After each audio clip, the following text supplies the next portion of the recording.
नमस्ते।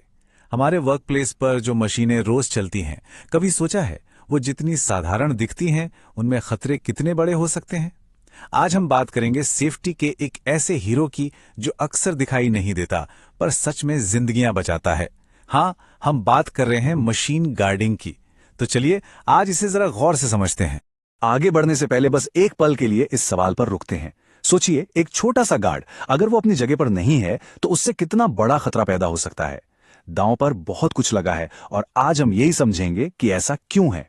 देखिए, ये सिर्फ कोई डरावनी कहानियां नहीं है, ये असल में हुई दुर्घटनाएं हैं उन लोगों के साथ जिन्होंने शायद कभी सोचा होगा, अरे मेरे साथ थोड़ी होगा। हर साल न जाने कितने लोग मशीन गार्डिंग की कमी की वजह से बुरी तरह घायल हो जाते हैं। घूमते शाफ्ट में हाथ का फंस जाना या निप पॉइंट पर उंगलियों का कुचल जाना, ये मशीन गार्डिंग को हल्के में लेने के बहुत ही भयानक और असली नतीजे। तो सवाल ये है कि इन खतरों से खुद को कैसे बचाया जाए। ये रहा हमारी आज की बातचीत का पूरा रोड मैप। हम शुरू करेंगे उन छिपे हुए खतरों को पहचानने से, फिर समझेंगे कि ये गार्ड्स असल में हैं क्या, सुरक्षा के क्या नियम हैं, और आखिर में पूरी सेफ्टी सिस्टम पर एक नजर डालेंगे। तो हमारा पहला कदम है खतरे को पहचानना। मशीनों के आसपास वो कौन कौन से खास खतरे हैं जिनसे ये गार्ड्स हमें बचाते हैं। चलिए एक एक करके इन्हें देखते हैं। जरा सोचिए, ये कितने आम हैं। शाफ्ट, गियर, पुली, ये तो लगभग हर मशीन में होते ही हैं। इनकी तेज रफ्तार किसी भी ढीले कपड़े, बाल या गहनों को एक झटके में पकड़कर अंदर खींच सकती है। ये वो जगह है जहां मशीन अपना असली काम करती है, मतलब काटना, दबाना या किसी चीज को शेप देना। और सच कहूं तो ये मशीन का सबसे खतरनाक हिस्सा हो सकता है, क्योंकि यहीं ऑपरेटर मशीन के सबसे करीब होता है और एक पल की भी चूक बहुत बड़ी चोट पहुंचा सकती है। पिंच और निप पॉइंट्स वहां बनते हैं जहां मशीन के दो चलते हुए हिस्से एक दूसरे के पास आते हैं या एक दूसरे के ऊपर से गुजरते हैं। ये शरीर के किसी भी हिस्से को, खास तौर पर उंगलियों और हाथों को पकड़कर कुचल सकते हैं, जैसे कन्वेयर बेल्ट और रोलर के बीच की जगह। खतरा हमेशा सीधे छूने से नहीं होता। कई मशीनें जब चलती हैं तो तेजी से धातु के टुकड़े, लकड़ी के चिप्स या चिंगारियां बाहर फेंकती हैं, और अगर सही गार्ड न हो तो ये उड़ती हुई चीजें आंखों या स्किन को बुरी तरह घायल कर सकती हैं। तो अब जब हम खतरों को पहचान गए हैं तो चलिए अब समाधान पर आते हैं। ये जरूरी ढाल आखिर है क्या जो इन सभी खतरों से हमें बचाने वाली पहली दीवार है। बहुत ही सीधे शब्दों में कहें तो मशीन गार्डिंग एक दीवार है। ये हमारे और मशीन के खतरनाक हिस्सों के बीच एक शील का काम करती है। और ये समझना बहुत जरूरी है कि ये कोई ऑप्शन नहीं है, बल्कि सुरक्षा नियमों के हिसाब से ये हर हाल में अनिवार्य है। ठीक है, तो अब हम जानते हैं कि हमें गार्ड की जरूरत क्यों है। चलिए अब ये समझते हैं कि ये गार्ड्स दिखते कैसे हैं और इन्हें मशीन पर कहां होना चाहिए।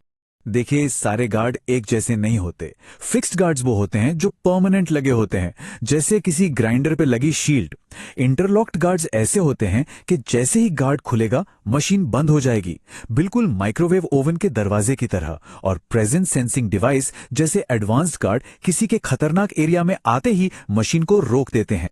तो ये गार्ड्स लगाने कहां हैं? इस स्लाइड को आप एक बहुत जरूरी सेफ्टी चेकलिस्ट की तरह देख सकते हो। Point of operation, power transmission parts जैसे बेल्ट और चेन, घूमते हुए शाफ्ट्स, इन सभी हिस्सों को हमेशा हर हाल में सुरक्षित तरीके से गार्ड किया जाना ही चाहिए। इसमें कोई बहाना नहीं चलता। जानकारी होना एक बात है, लेकिन उसे अपनी आदत में लाना सबसे जरूरी है। ये सेक्शन उन साफ और सीधे नियमों के बारे में है जिनका पालन मशीनों के साथ सुरक्षित काम करने के लिए करना ही करना है।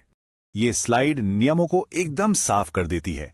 हमेशा पक्का करें कि गार्ड अपनी जगह पर है और अगर कोई डैमेज दिखे तो तुरंत रिपोर्ट करें। और दूसरी तरफ गार्ड्स को कभी भी ना हटाएं, सेफ्टी इंटरलॉक को कभी बाईपास ना करें और भूलकर भी चलती हुई मशीन को साफ करने की कोशिश ना करें। ये नियम तोड़ने के लिए नहीं है। गार्ड्स हमारी सुरक्षा की पहली लाइन है, लेकिन वे अकेले नहीं हैं। पर्सनल प्रोटेक्टिव इक्विपमेंट यानी पीपीई सेफ्टी की एक और मजबूत परत बनाते हैं। सेफ्टी शूज, गॉगल्स और दूसरे जरूरी पीपीई ये मशीन गार्ड्स के साथ मिलकर काम करते हैं, उनकी जगह नहीं लेते। अब सिर्फ एक एक नियम से हटकर उस पूरे सिस्टम को देखते हैं जो एक सुरक्षित काम का माहौल बनाता है, क्योंकि असली सुरक्षा सिर्फ एक गार्ड या एक नियम से कहीं ज्यादा होती है। लॉकआउट और टैगआउट जैसी प्रक्रियाएं ये पक्का करती हैं कि मेंटेनेंस के दौरान मशीन गलती से भी चालू ना हो जाए। गार्ड्स का रेगुलर इंस्पेक्शन ये सुनिश्चित करता है कि वो हमेशा ठीक से काम कर रहे हैं। ये एक लगातार चलने वाला काम है, कोई एक बार की फॉर्मेलिटी नहीं। देखिए, कितनी भी अच्छी तैयारी क्यों ना हो, हमें हमेशा किसी भी अनहोनी के लिए तैयार रहना चाहिए। अगर कोई दुर्घटना हो जाए तो ये कदम बहुत जरूरी है। पहला कदम, इमरजेंसी स्टॉप बटन दबाना। फिर मेन पावर बंद करके तुरंत मदद के लिए इन्फॉर्म करना। इन कदमों को याद रखिए, ये किसी की जान बचा सकते हैं। आखिर में सारी बात इसी एक विचार पर आकर रुक जाती है। सुरक्षा सिर्फ मैनेजमेंट या सेफ्टी ऑफिसर का काम नहीं है, ये हर एक उस इंसान की जिम्मेदारी है जो किसी मशीन के पास काम करता है या बस वहां से गुजरता है। तो सबसे अहम बात क्या है? हमारी आज की पूरी बातचीत का निचोड़ इस एक सीधे और दमदार वाक्य में है। मशीन गार्ड्स सिर्फ धातु या प्लास्टिक के टुकड़े नहीं हैं, वो जीवन रक्षक हैं। और इसीलिए हम इस जरूरी सवाल के साथ आज की बात खत्म करते हैं। अगली बार जब हम किसी मशीन के पास खड़े हों तो एक पल रुकें और खुद से पूछें, क्या हर सेफ्टी गार्ड अपनी जगह पर है? क्योंकि एक गायब गार्ड का मतलब एक बदली हुई जिंदगी हो सकता है। सुरक्षित रहें,